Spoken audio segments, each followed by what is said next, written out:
Welcome back to The Explainer. So today we're diving straight into something absolutely wild, the 2026 US-Iran war. We're going to look at the unprecedented diplomatic scramble that paused it, and then how that exact same ceasefire collapsed in the blink of an eye. We're keeping things strictly neutral, totally data-driven, and relying only on direct quotes from the key players to really cut through the noise. Let's get right into it. Okay, let's dive into this. The conflict, officially known as Operation Epic Fury, kicked off in early March 2026. But if you look back at the actual data and transcripts from those chaotic first few days, something jumps right out at you. You had this profound level of contradictory messaging coming from the very top of the US administration about why the war actually started. To make sense of the peace deal that came later, we've got to understand the incredibly chaotic outbreak of the conflict itself. Here's our roadmap for today. First, the outbreak of war. Second, the Islamabad talks. Third, the 14-point agreement. Fourth, the global reactions and fallout. And finally, number 5, how the ceasefire collapsed. Section 1. The outbreak of war. So, when the bombs first started falling, the global community is obviously looking to Washington for a unified reason, right? Well, instead, top officials gave 3 entirely different explanations within days. The first came from Secretary of War Pete Hegseth. He firmly framed this as a laser-focused mission. His stated goal? Destroy Iranian offensive missiles so they will never have nuclear weapons. He was adamant this wasn't some endless regime change operation, but a decisive strike to neutralize a nuclear threat. But then, literally just hours later, Secretary of State Marco Rubio is on Capitol Hill giving a totally different explanation. Rubio stated that the U.S. actually knew there was going to be an Israeli action, and that Tehran had essentially pre-delegated authority to automatically attack American forces the second Israel struck. So in Rubio's version, the U.S. was acting preemptively to protect its forces from the fallout of an anticipated Israeli strike. And this brilliantly illustrates just how deep the communication confusion ran that week. Because right after that, President Donald Trump flatly contradicted Rubio. He insisted the decision wasn't about preempting a response to Israel at all. Trump bluntly stated, "It was my opinion that they were going to attack first." So you have 3 top leaders offering 3 completely different public rationales for launching a major war. Section 2. The Islamabad talks. Naturally, this initial chaos sparked a massive behind-the-scenes diplomatic scramble.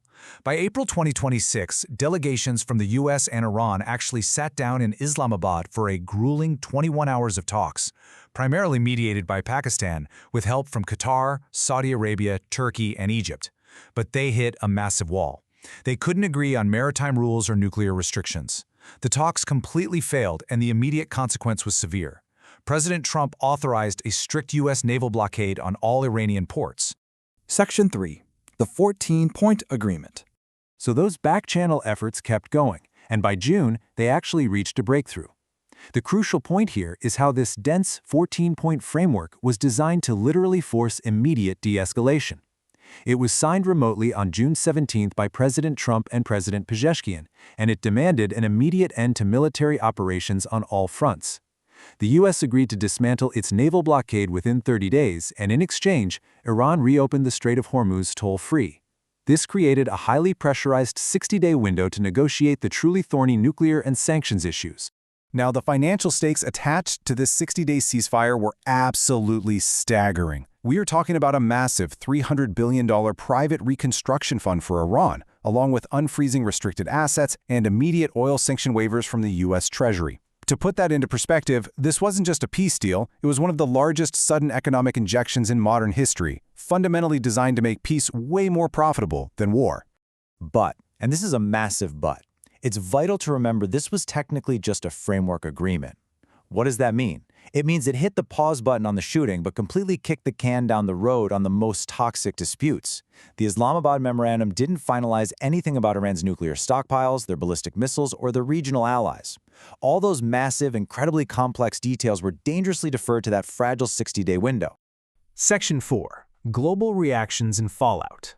Now, what's really interesting here is the massive interpretation gap that popped up immediately, specifically regarding Lebanon.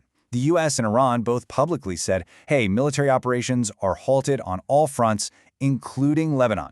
But Israel, who, remember, wasn't actually a party to this specific deal, fiercely rejected that. They stated unequivocally that they were not bound by the agreement and reserved the full right to keep striking Hezbollah in Lebanon. And Israel definitely wasn't the only skeptical player in the region.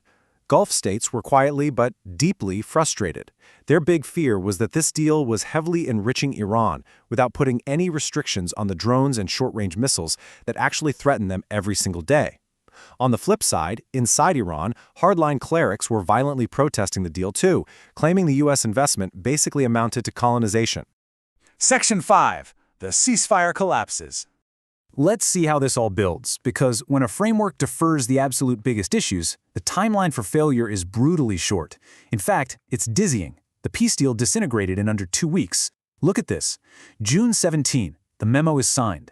Just 2 days later, June 19, Israel strikes Lebanon. The very next day, citing those strikes as a violation, Iran closes the Strait of Hormuz and commercial tankers are attacked.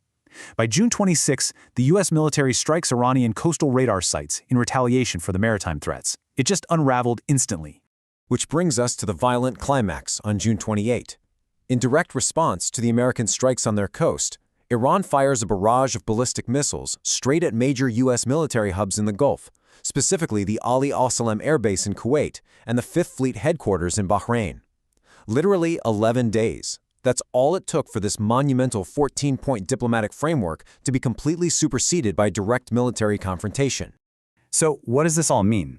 The Islamabad Memorandum was one of the most rapid, high-stakes diplomatic interventions we've ever seen, fueled by hundreds of billions of dollars. And yet, because of massive communication gaps, unaligned regional allies, and deferred core issues, it shattered almost the second it was signed. It leaves us with a really provocative question to ponder. When structural gaps exist in a peace treaty, can diplomacy ever truly outpace the speed of war? Thanks so much for joining me on this explainer, and as always, keep questioning the data.